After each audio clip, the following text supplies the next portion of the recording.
If we talk about kidney problems, you probably think about some diseases that cause the kidneys to stop working.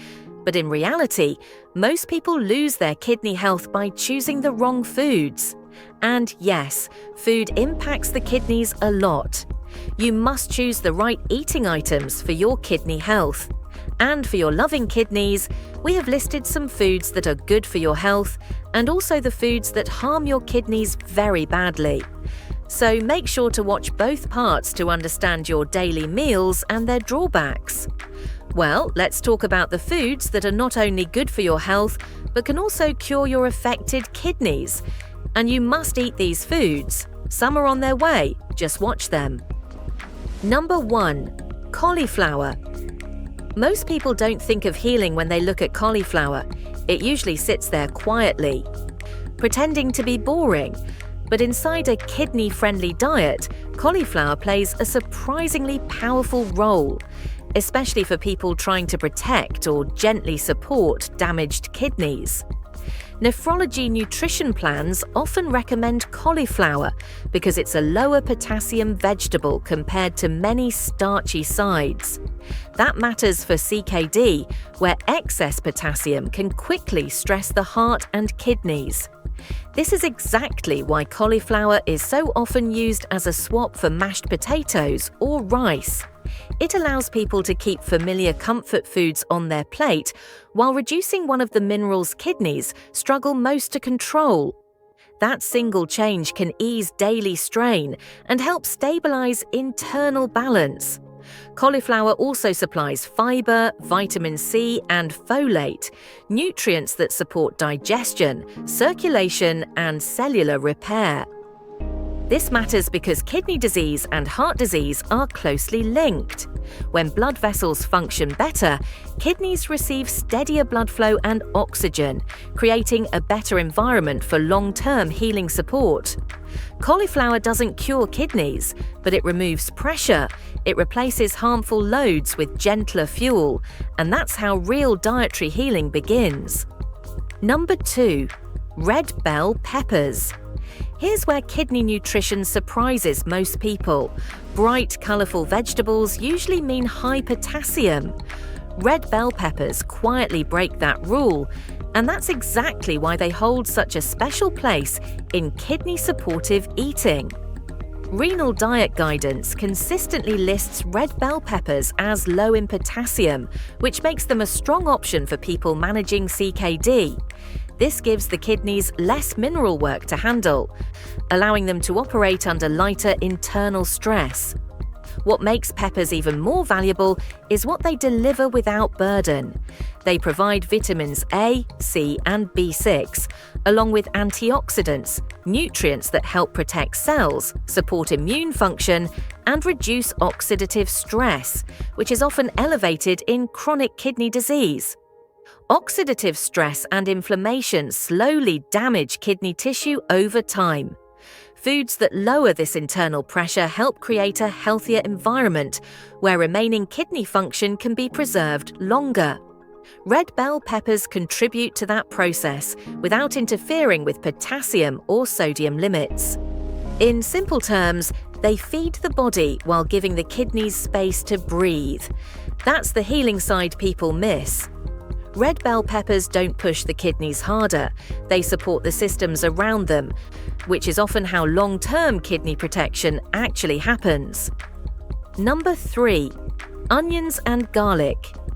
Kidney damage rarely announces itself. It usually grows in silence, and salt is one of its favorite accomplices. This is why nephrology nutrition advice constantly returns to one message: reduce sodium by replacing it with herbs and spices. Excess sodium drives fluid retention and high blood pressure, both of which increase the workload placed on already stressed kidneys. Onions and garlic step in right here. Kidney organizations repeatedly list garlic as a kidney-friendly seasoning because it builds deep flavor without adding sodium. Onions do the same. Together, they make it easier to walk away from salt without feeling deprived, which is crucial for long-term kidney support. Garlic brings another layer of value. Research links it to supporting healthier blood pressure and cholesterol levels. That matters because kidneys live inside a delicate network of blood vessels. When circulation improves and pressure stabilizes, kidney tissue receives more consistent oxygen and nutrients, creating better conditions for preserving function and slowing further damage. Onions and garlic don't heal the kidneys directly. They heal the environment kidneys live in. They lower daily stress, support the cardiovascular system, and quietly remove one of the biggest threats to kidney survival: excess sodium. Number 4. Berries. Some foods help the kidneys by lowering what they have to fight. Berries do exactly that. Inside the body of someone living with CKD, oxidative stress and low-grade inflammation are almost always present, slowly wearing down delicate kidney tissue. This is why renal diet resources repeatedly highlight berries. Kidney organizations specifically point out blueberries as low in potassium, with clear serving guidance, and also low in sodium and phosphorus. That combination makes them an easy fit for kidney-friendly eating, where mineral balance often controls whether symptoms worsen or stabilize. Blueberries, strawberries, and cranberries are also packed with antioxidants, compounds that help neutralize free radicals and reduce inflammatory stress. This matters because ongoing inflammation quietly accelerates kidney decline. Lowering that internal pressure helps protect what function remains and supports a healthier environment for the kidneys to survive longer. Cranberries carry an additional benefit often mentioned in renal education. They are linked to urinary and bladder support, helping reduce bacterial attachment, which can matter for people prone to UTIs. Infections place extra strain on the kidneys and can speed damage. Berries don't overwhelm weakened kidneys. They protect them from the inside out, supporting cellular stability while keeping mineral loads gentle. Number 5. Apples. There's a reason apples keep showing up in kidney-focused nutrition plans. They land in a rare place most foods never reach: low in potassium, low in phosphorus, and low in sodium, while still offering real nutritional value. The National Kidney Foundation highlights apples as being rich in fiber and antioxidants while staying safely within renal limits. NIDDK guidance also lists apples among lower potassium fruit options, which reinforces why they are often called a safe pick in CKD diets. This matters because fruit cravings don't disappear with kidney disease. Apples allow people to satisfy them without triggering mineral spikes that place extra strain on filtration. Fiber plays a quiet but meaningful role in kidney support. It helps stabilize blood sugar and supports digestive health. That's especially important because diabetes is one of the leading causes of kidney damage.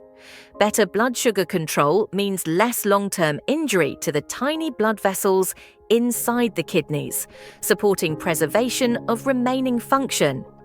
Apples don't heal kidneys in isolation. They support the systems that protect them. They reduce metabolic stress, ease dietary restriction, and provide a dependable daily option that nourishes the body without forcing the kidneys into overwork. Number 6. Egg whites. Protein becomes complicated when the kidneys weaken.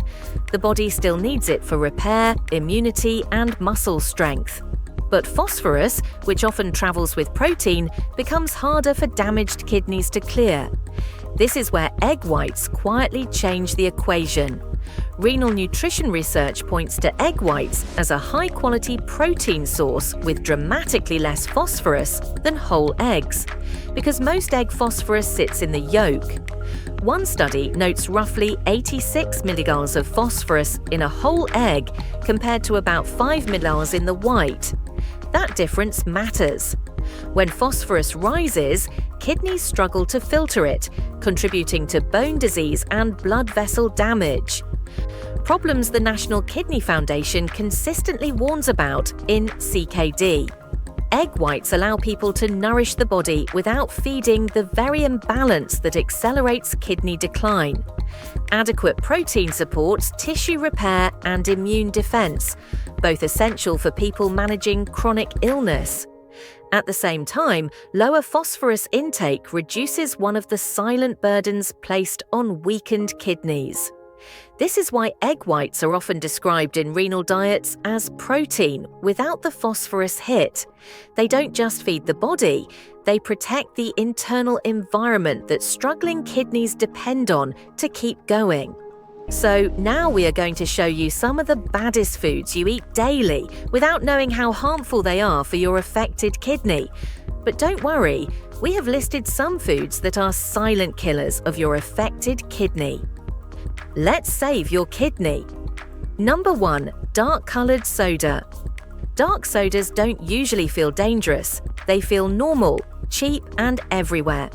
But for kidneys, they quietly carry one of the most damaging additives used in modern food processing.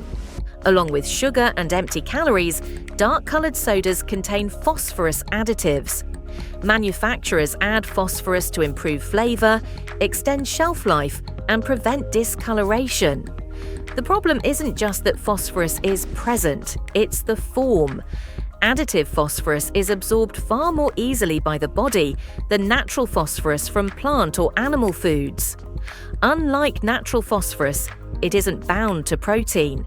It exists as salt, which the intestines absorb rapidly and almost completely. That matters because damaged kidneys struggle to remove excess phosphorus. When it builds up, it contributes to bone weakening, blood vessel damage, and further kidney strain. Food labels may list phosphorus additives, but companies are not required to show how much is inside. Even so, a single 12-ounce cola contains about 33.5 milligrams of phosphorus, and that number adds up fast across a day.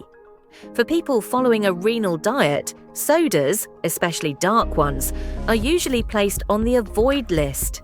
They don't support healing.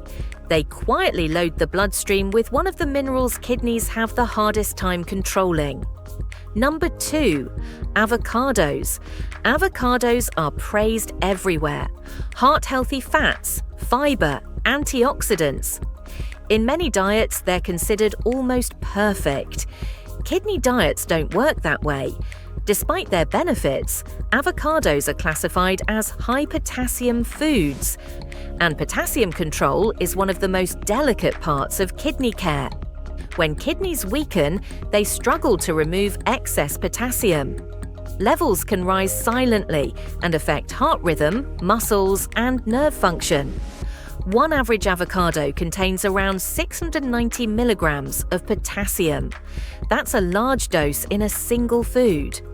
For someone with CKD who has been told to watch potassium, that amount can push daily limits very quickly, especially when combined with other fruits, vegetables, and drinks. This doesn't mean avocados are poison, it means they stop being automatic. Some people with kidney disease can still include them in small portions. Reducing a serving to 1/4 of an avocado may allow occasional use while keeping potassium under control. Guacamole, spreads, and avocado-heavy meals, however, become much harder to fit into a renal plan. Kidney diets are personal, lab numbers matter, stages matter. For anyone monitoring potassium, avocados shift from superfood to food that must be limited or carefully measured. Number 3. Canned foods. Canned foods are built for convenience, long shelf life, low cost, fast meals. What keeps them stable on a shelf is exactly what makes them dangerous for weakened kidneys. Most canned soups, vegetables, and beans contain very high amounts of sodium because salt is used as a preservative. Sodium pulls water into the bloodstream.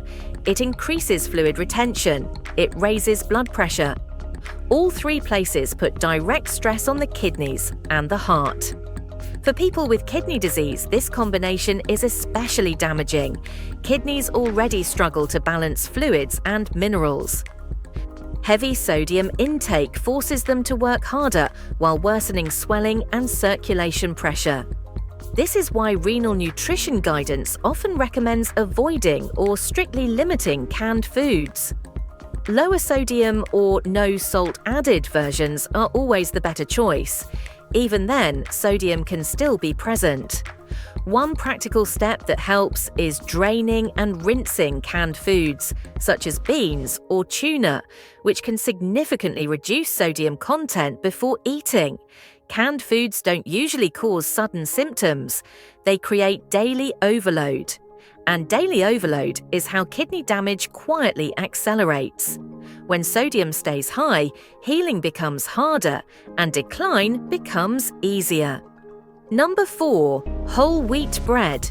When kidney disease enters the picture, food stops being about what's better and starts being about what the kidneys can realistically manage. Whole wheat bread contains more bran and whole grains, and that directly raises its phosphorus and potassium content. For kidneys that already struggle to filter blood properly, this becomes a problem of accumulation, not nutrition.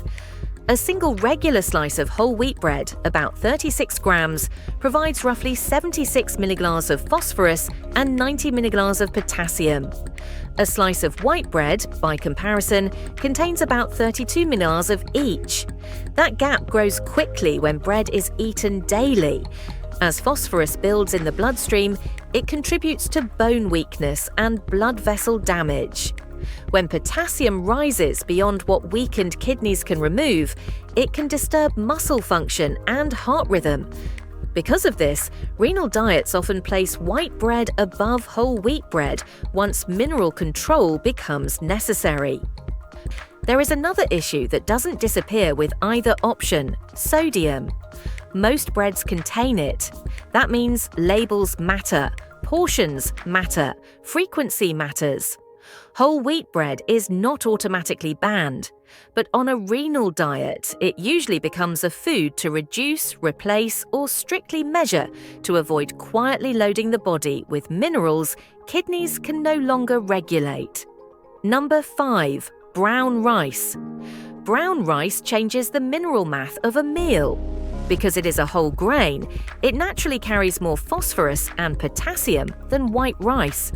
1 cup of cooked brown rice contains about 149 milligrams of phosphorus and 95 milligrams of potassium.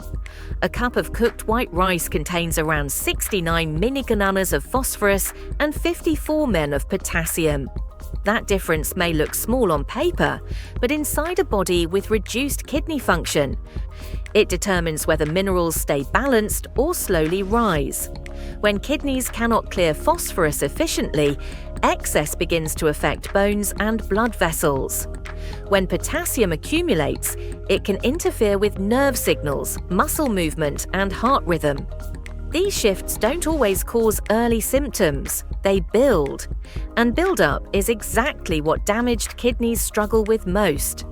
For that reason, brown rice often needs to be limited or portion-controlled in a renal diet.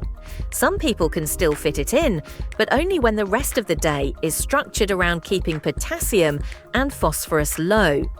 Renal nutrition plans frequently point toward white rice, bulgur, buckwheat, pearled barley, or couscous as alternatives. These grains provide energy while carrying a lower phosphorus load. In kidney care, the goal isn't eliminating grains. It's choosing the ones that don't quietly raise what the kidneys can't remove. Kidney health isn't built in hospitals, it's built into kitchens. What you choose every day either eases the load or adds to it. Protecting your kidneys starts with understanding food, respecting balance, and making choices that quietly support them. Well, thanks for watching. If you found this video informative, then don't forget to subscribe, like, and tell us your thoughts through comments.